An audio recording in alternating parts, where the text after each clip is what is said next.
station is the last stop for all the lower northeast region of Thailand, and also you can stop here to go to Anachalan,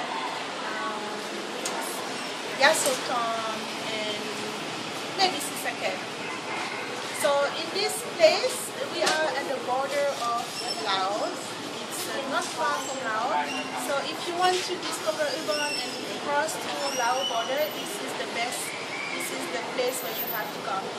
Coming by to Ubon by train is the cheapest way, but you can also come by plane and by bus. We have some really comfortable bus to come from Bangkok to Ubon. If you want to go to the city, you can either take a Songkhla. This is a very cheap way to go, and it costs only 10 baht, and it will take you to the center of Ubon or to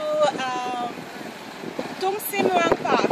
Also, you can take one of the traditional way of transport here in Thailand. You can take a tuk-tuk. It could be a little bit expensive, but you will have to negotiate the price before you go into the tuk-tuk and agree with some things that will sound reasonable for you.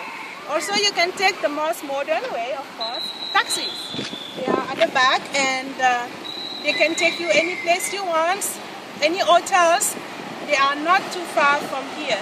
So if you want to go to the town, the main city, Ubon Ratchathani, you have to cross the river. The Moon River is the main river of crossing Ubon, and it goes further down to the south, to the north, and is touched with the Mekong River.